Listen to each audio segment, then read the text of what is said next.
actos equívocos, el primero que sale enjuiciado por parte de nosotros es el Señor. Y decimos, tú eres un Dios malo, ¿por qué me está pasando esto? A diferencia de Daniel capítulo 9.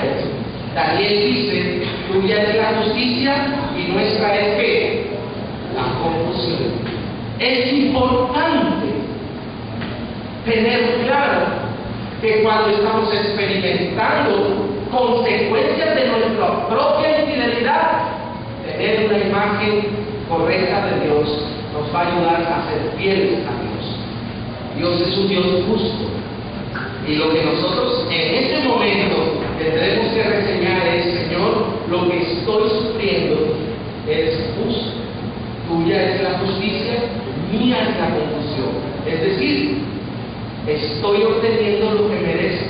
Y cuando hacemos eso, estamos siendo fieles a Dios y estamos colocándonos en un lugar propicio para obtener misericordia del Señor.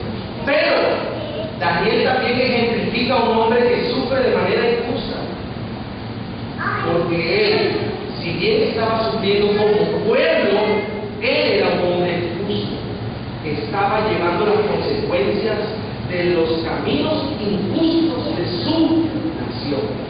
Es decir, el pueblo del Señor no solamente sufre cuando es infiel a Dios, a veces también somos fieles al Señor, sin embargo, sobre nosotros también caen consecuencias de las injusticias de nuestra nación, de la humanidad en primer lugar, las injusticias de nuestra nación, las injusticias de nuestros padres pueden llegar sobre nosotros y estarlas sufriendo.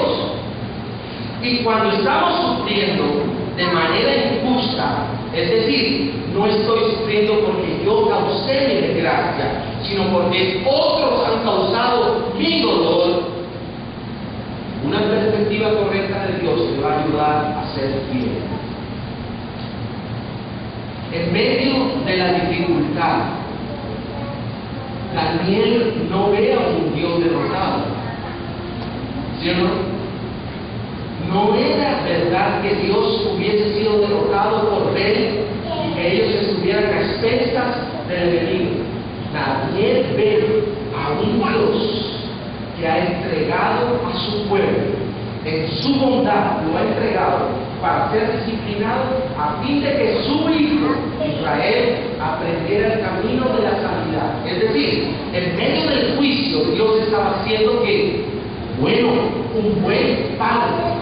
¿A dónde quiero llevarlos? Quiero llevarlos, querida iglesia, a que si a ti te toca sufrir, no por tus propios errores, sino por las desgracias de la humanidad, las desgracias de la sociedad, que puede suceder que no muere. Como estaba escuchando en Pereira, una muchacha en un abogado simplemente por ser de Pereira. ¿Qué culpa tiene ella? Pero sufre, ¿o no? Sufre, porque queda sin trabajo, por causa del pecado de otros. Así también nos puede llegar a suceder a nosotros, pero cuando estemos ahí, tenemos que recordar que Dios es bueno, que si Dios permite que un justo sufra, es porque tiene un propósito ulterior mejor para él. En medio de eso, si nosotros llegamos a creerle a Satán que Dios es un Dios cruel y derrotado, va a ser muy difícil que sigamos siendo fieles a Dios. En medio del sufrimiento injusto, no podemos olvidar que nuestro Dios no solamente es justo, sino que nuestro Dios es bueno. Y si Él lo ha permitido, es porque Él ha considerado necesario para algún propósito ulterior mejor.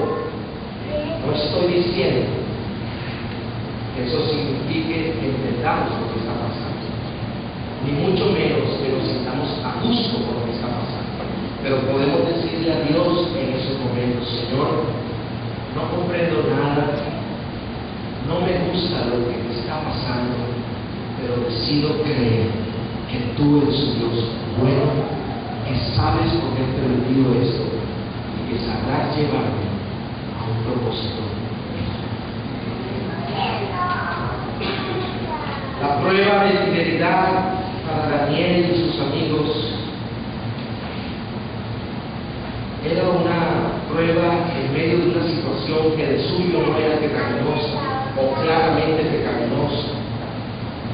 Era la posibilidad para Daniel de comer comidas prohibidas por la ley de Dios, y era la posibilidad de comer comidas que anteriormente habían sido consagradas a dioses paganos, entre ellos él. Es decir, cuando estoy hablando que la prueba de la fidelidad de Daniel era una situación que no era claramente pecaminosa, era porque era un asunto de comida, de comer. Estoy hablando de una necesidad propia del ser humano. El ser humano necesita comer, necesita sustentarse para vivir. Y simplemente lo que había designado Nabucodonosor es que les dieran a ellos un privilegio: comer una ración de la comida del rey y acompañarla con vino del rey. ¿Qué de malo había en ello? Existía la posibilidad de que esa comida que le fueran a proveer a Daniel fuera comida prohibida por la ley de Dios. Recuerden que Daniel es parte del pueblo que está aprendiendo que hay que ser fiel a Dios, porque por su infidelidad habían experimentado ¿qué? Desastre. Y también existía la posibilidad de que esas comidas habían con anterioridad sido consagradas a dioses paganos. Entonces lo que está sucediendo es una prueba en donde Daniel tenía dos opciones: una, comer y satisfacer su necesidad dándole la espalda a Dios, o comer, satisfacer su necesidad colocando a Dios por encima aún de sus necesidades más legítimas. ¿Saben, hermanos? Dios, al igual como entregó en sus manos a Israel, Dios es el Altísimo y el Soberano, y Él a los suyos, a nosotros también, va a permitir que entremos en circunstancias difíciles, donde nos hallaremos en situaciones donde tendremos que elegir satisfacer nuestra legítima necesidad siendo infieles a Dios, o colocar al Señor por encima de todo, aún de nuestras necesidades más legítimas. Permítanme aterrizarlo un poco más para acariciar su piel. El hombre tiene necesidades muy legítimas a nivel emocional, a nivel físico. Por ejemplo, Dios puede permitir que una mujer fiel a la edad de 30, 35 años, que desea establecer una relación sentimental, hermano, es pecaminoso. Eso es legítimo, ¿verdad? Dios nos dio esa necesidad de acompañarnos. Dios puede permitir que una mujer de Él, que una mujer parte del pueblo de Él, experimente la lucha, porque deseando establecer una relación sentimental, es posible que no haya mucho que escoger en el lugar donde ella está, y al mismo tiempo haya mucho de donde elegir, pero no donde Dios se agrada. Y de 30 a 35 años, ya es un tiempo donde las mujeres empiezan a sentirse presionadas por la edad. Desea establecer una relación sentimental donde debería escoger en el pueblo del Señor, como que no hay muchas opciones, y al mismo tiempo está viendo muchas opciones fuera del pueblo del Señor. Ella desea que esa necesidad sea satisfecha. ¿Sabe quién permite esas pruebas? El Altísimo, para ver qué haces. Podemos tener a un hombre casado, un hombre de Dios, y no hay ningún cuarto, no hay ningún cuarto. Es un hombre casado que está teniendo crisis en su matrimonio. Su mujer no lo está comprendiendo. En cambio, en su oficina está encontrando una mujer que parece que todo lo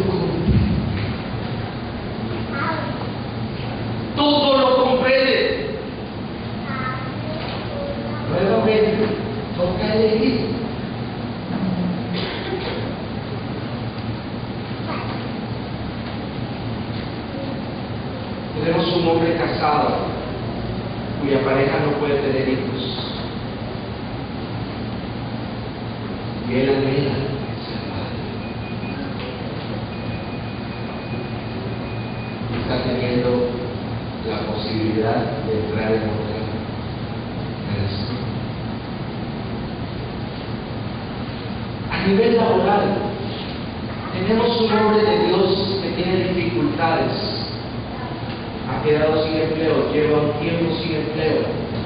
Y viene una propuesta a través de la cual podría cumplir con todos sus compromisos, pero es una propuesta dudosa. Hay dificultad, está en un entorno difícil y hay una propuesta de trabajo. No estoy hablando de nada ilegal, pero hay trabajos que para un cristiano es complicado que pueda hacer. Y está allí, ¿qué hago? Sigo padeciendo. Le dijo el Señor antes que todos siguen sufriendo. ¿Qué haríamos? Vamos a ver qué hizo Daniel. El versículo 8 dice que ante esa prueba, Daniel propuso en su corazón no ser infiel a Dios.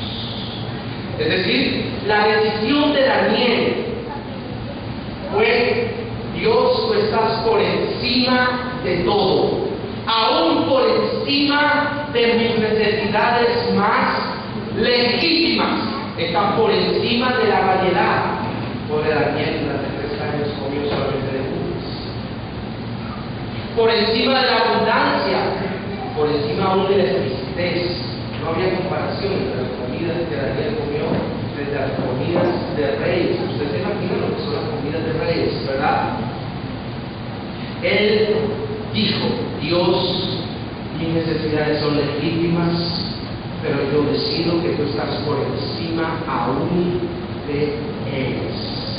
Ahora, no todos hicieron eso. Versículo 6 dice: entre estos estaban. ¿Qué significa entre estos? Que había muchos más israelitas, hijos de príncipes o de casta real, que fueron juntamente con Daniel y los 4 amigos. Pero no todos hicieron lo de Daniel. Seguramente los muchos no tuvieron ningún problema en comer comida del rey, por favor, es un privilegio. Vino real, es un privilegio. Podemos decir que más bien pocos fueron los que tomaron la decisión de Daniel. Y saben,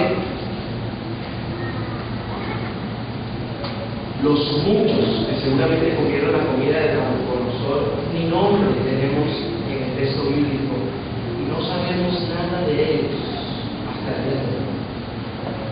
Pero de esos pocos que tomaron la decisión de colocar a Dios por encima de todo, hasta el día de hoy, hablamos de la huella que imprimieron para la eternidad.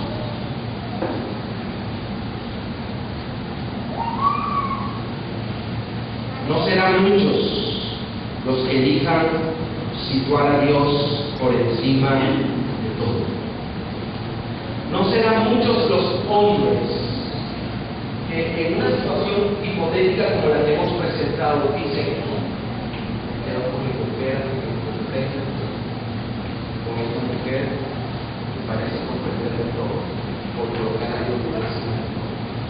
No serán muchos los que en una situación económica adversa y frente a la propuesta que hemos establecido digan: quiero sufriendo, pero con Dios, que antes que satisfacer mis necesidades varias y vigentes, dándole la espalda.